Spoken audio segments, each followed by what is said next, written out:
Morning students. आज हम आपके पाठ्य पुस्तक के पाठ 5 पर्वत प्रदेश की में पावस इस पाठ को अध्ययन करेंगे। इस पाठ का परिचय देते हुए मैं आपको बताना चाहूंगी कि इसके जो कवि हैं, इस पाठ के जो कवि हैं वो सुमित्रानंदन पंत जी हैं। इनका जन्म 20 मई 1900 में उत्तराखंड कोसानी अल्मोड़ा डिस्ट्रिक्ट में हुआ था। इनकी मृत्यु 28 दिसंबर 1977 ईस्वी में हुई थी। सुमित्रानंदन पंत जी की एक रोचक बात यह है कि वो जब अपनी कविता लिखते हैं, प्रकृति प्रेम की जब कविता लिखते हैं, तो वो उनमें एक ऐसा माहौल क्रिएट कर देते हैं कि आप वो कविता सुनते समय, पढ़ते समय आपको ऐसा लगता है कि आपके आसपास की दीवारें हट गई है और आप उसी प्रकृति के माहौल में आ गए हैं जहाँ से आपको जाने का मन ही ना करे। पहाड़ों पर, नदियों में, एक बहुत ही सुंदर पर्वतीय जगह पर आप पहुंच गए हैं, ऐसा आपको एहसास होने लगता है। निराला जी की एक और खासियत थी कि वो कविता को इतने सुंदर तरीके से प्रस्तुत करते थे कि उसमें आनंद सा आने लगता था और हमें एक अलग सा रस प्राप्त होने लगता था। चलिए आगे हम कविता पढ़ते हैं। कविता है, पावस ऋतु थी पर्वत प्रदेश, पावस ऋतु थी पर्वत प्रदेश, पल पल परिवर्तित प्रकृति वेश। इसमें कठिन शब्द है। पावस ऋतु अर्थात वर्षा ऋतु, पावस ऋतु अर्थात वर्षा ऋतु, परिवर्तित अर्थात बदलना, प्रकृति वेश, प्रकृति वेश अर्थात प्रकृति का रूप। कवि कहते हैं कि ऐसे पहाड़ी इलाके के बारे में वर्णन करते हुए कहते हैं कि वर्षा ऋतु का प्रवेश हो गया है। पावस ऋतु थी पर्वत प्रदेश, पर्वत प्रदेश में पावस ऋतु अर्थात वर्षा ऋतु का प्रवेश हो गया है, जिसकी वजह से प्रकृति के रूप में बार बार परिवर्तन आ रहा है। परिवर्तित मतलब बदलना, बार बार प्रकृति का रूप बदल रहा है। और कभी बारिश होती है, रूप कैसे बदलेगा प्रकृति का? कभी बारिश होगी, कभी हवा चलेगी, कभी धूप निकल आएगी। तो इस प्रकार से प्रकृति अपना पल पल रूप परिवर्तित कर रही है। आगे हम कविता में देखते हैं, अपने सहस्त्र दृग सुमन फाड़ अवलोक रहा है बार बार, नीचे जलने निज महाकार, जिसके चरणों में पला ताल, दर्पण सा फैला है विशाल। इसके कठिन शब्द को देखते हैं। मेखलाकार, मेखलाकार मतलब क्या हुआ? करघनी के आकार की पहाड़ की ढाल, करघनी के आकार की पहाड़ की ढाल। सहस्त्र मतलब हजार, सहस्त्र मतलब हजार। दृक् मतलब, दृक् सुमन मतलब पुष्प रूपी आंख। कवि ने दृक् सुमन कहा है ना, मतलब पुष्प रूपी आंख। अवलोक, अवलोक मतलब देखना। महाकार अर्थात विशाल आकार, महाकार अर्थात विशाल आकार। ताल अर्थात तालाब, ताल अर्थात तालाब। दर्पण, दर्पण अर्थात आईना, दर्पण का मतलब क्या हुआ? आईना। चलिए अब इसका अर्थ देखते हैं। कवि कहते हैं कि जो उसकी करघनी के समान, मेखलाकार मतलब करघनी, करघनी के आकार की पहाड़ की जो कमर है, अर्थात करघनी अर्थात कमर में बांधने वाला जो एक आभूषण होता है, कमर में बांधने वाला एक आभूषण होता है, उसे करघनी कहते हैं। तो वो क्या होता है? ऐसा गोल होता है, तो गोल होता है। वैसी मेखलाकार जो पहाड़ है वो गोलाकार रूप में फैले हुए हैं। तो अपने हजार पुष्प रूपी आंखें, अपने सहस्त्र दृक् सुमन फाड़, कैसे आंखें उसकी फूलों की आंखें, दृक् मतलब बड़े बड़े फूलों की आंखों से आंखें फाड़ फाड़ कर, मतलब बड़ी बड़ी आंखें कर कर वह नीचे जल में अपने विशाल आकार को देख रहा है। नीचे जल में अपने विशाल आकार को देख रहा है। क्या हो रहा है? असलियत में हो क्या रहा है कि पानी में, तालाब में, ताल मतलब तालाब, तालाब में उस गोलाकार पहाड़ की परछाई दिख रही है।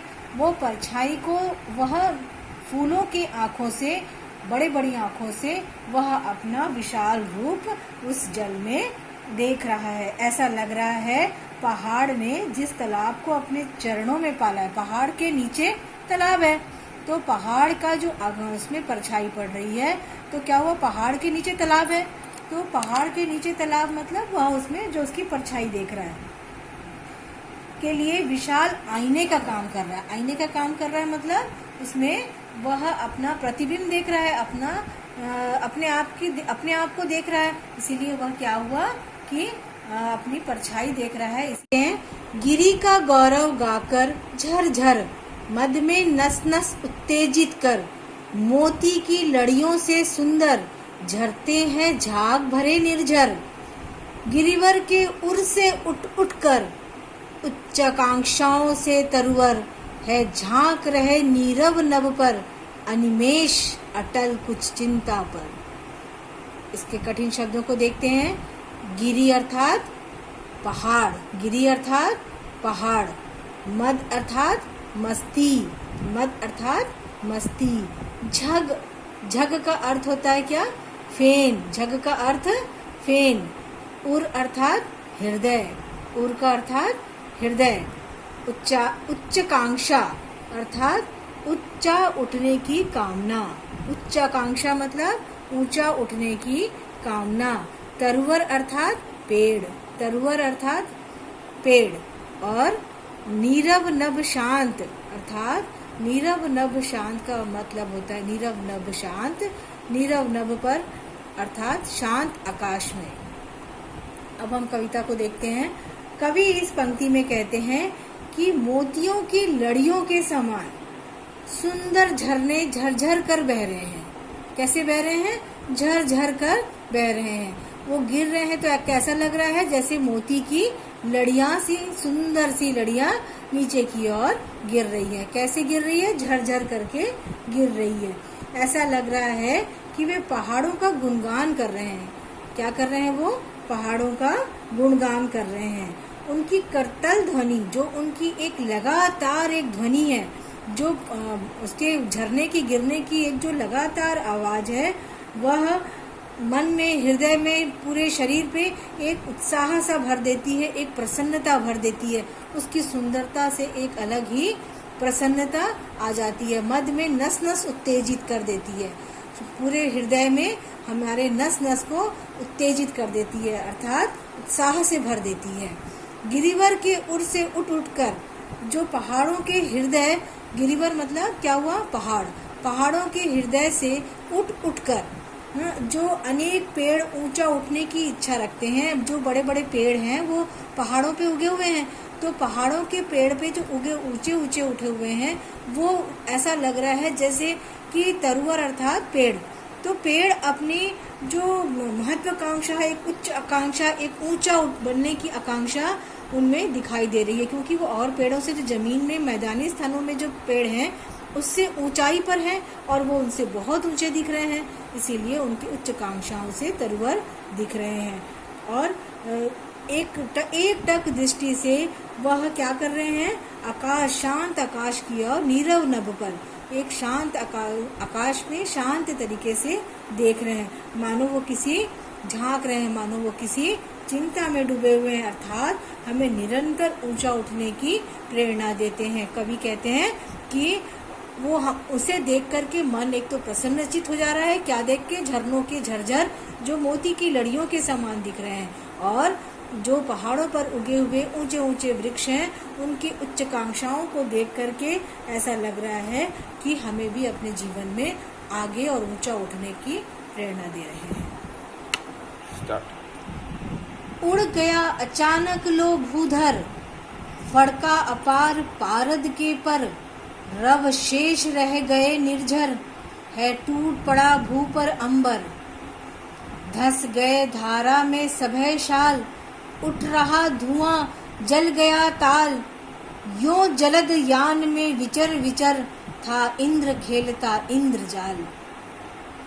प्रस्तुत पंक्ति में कठिन शब्दों को हम देखते हैं। भूधर, भूधर अर्थात पहाड़, भूधर अर्थात पहाड़। पारद के पर, पारद के पर का मतलब क्या हुआ, पारे के समान धवल एवं चमकीले पंख। पारे जानते हैं क्या होता है, जो आपके थर्मामीटर के अंदर में आपने देखा होगा एक चमकीला द्रव्य होता है, तो वह एक बहुत चमकीला चीज पदार्थ है पारा। तो पारद के पर का मतलब क्या हुआ? एक चमकीला सफेद पंख लिए हुए, पारे के समान पंख लिए हुए हैं। रवशेष मतलब केवल आवाज का रह जाना। रवशेष मतलब केवल आवाज का रह जाना। सभय अर्थात भय के साथ। शाल का मतलब क्या होता है? एक वृक्ष का नाम है। जैसे आप आम, पीपल, जाम सुनते हैं, वैसे ही शाल एक वृक्ष का नाम है। जलदयान का मतलब होता है बादल रूपी विमान। जलदयान का मतलब क्या हुआ? बादल रूपी विमान। जलदयान मतलब बादल रूपी विमान। विचर मतलब घूमना। विचर मतलब घूमना। इंद्रजाल का मतलब क्या होता है? जादूगरी। जो जादूगर अपना खेल दिखाते हैं तो आपसे कहते हैं ना, अब इंद्रजाल में आपको बांध रहा हूँ, मतलब एक जादूगरी में आपको समेट रहा हूँ। ठीक है, अब इसका अर्थ समझते हैं। उड़ गया अचानक लो भूधर, फड़क अपार पारद के पर, अवशेष रह गए हैं निर्जर, है टूट पड़ा भू पर अंबर। कवि कहते हैं कि तेज बारिश के बाद मौसम ऐसा हो गया है कि घना धुंध हो गया है। बहुत ज्यादा बारिश गिर जाने के बाद में बादल के जो कण होते हैं वो आसमान में हमारे वायुमंडल में दिखने लगते हैं, तो उससे क्या होता है? धुंध सा लगने लगता है, मानो पेड़ कहीं उड़ गए हों। कैसा लग रहा है?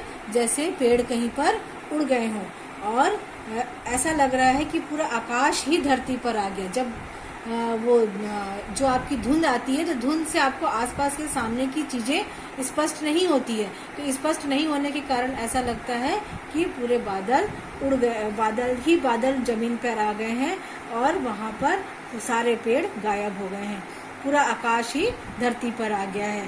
केवल क्या हो रहा है? झरनों की आवाज रह गई। क्या अवशेष रह गया है? सिर्फ निर्झर अर्थात झरने की एक आवाज ही वहां रह गई है, और बाकी कुछ भी दिखाई नहीं दे रहा है। प्रकृति का ऐसा भयानक रूप देखकर शाल के पेड़ धरती के अंदर धंस गए हैं। ऐसा लग रहा है कि पेड़ डर के मारे, ये देख करके प्रकृति का नजारा, बड़े बड़े शाल के पेड़ क्या होते हैं? बहुत ऊंचे होते हैं, तो शाल के पेड़ दिखाई नहीं दे रहे हैं, तो ऐसा लग रहा है जैसे वो डर कर जमीन में धंस गए हो मतलब समा गए हो, है ना। उसके बाद देखते हैं, चारों ओर धुआं होने के कारण, जो धुंध होती है वो धुआं जैसा लगता है, हाँ, तो धुआं होने के कारण तालाब में आग लग गई हो। कैसा लग रहा है? जैसे ताल मतलब तालाब में क्या हो गया है? आग लग गया है, जल गया है, तालाब में आग लग गई है, उससे धुआं उठ रहा है, ऐसा प्रतीत होता है। ऐसा लग रहा है कि इस मौसम में इंद्र मतलब देवता, जो वर्षा के देवता कहा जाता है इंद्र को, तो इंद्र ने अपना बादल रूपी जो विमान है, जो उनका जलदयान है, बादल रूपी जो विमान है, वह उस पर इधर उधर जादू का खेल दिखा रहे हैं, जो इधर उधर घूम कर विचर कर अर्थात घूम कर अपना इंद्रजाल दिखा रहे हैं, अर्थात जादूगरी दिखा रहे हैं। आप लोगों को इस कविता का अर्थ आप लोगों को दे दिया जा रहा है। आप लोगों की कविता के अर्थ को अपने फेयर कॉपी में उतारेंगे और शब्दार्थ भी जरूर लिखेंगे, क्योंकि शब्दार्थ भी उतना ही महत्वपूर्ण है। और उसके बाद उसके प्रश्न उत्तर को नोट कर लेंगे, प्रश्न उत्तर और ये शब्दार्थ आप अपने फेयर कॉपी में लिखेंगे और इस कविता के अर्थ को भी अपने फेयर कॉपी में लिखेंगे।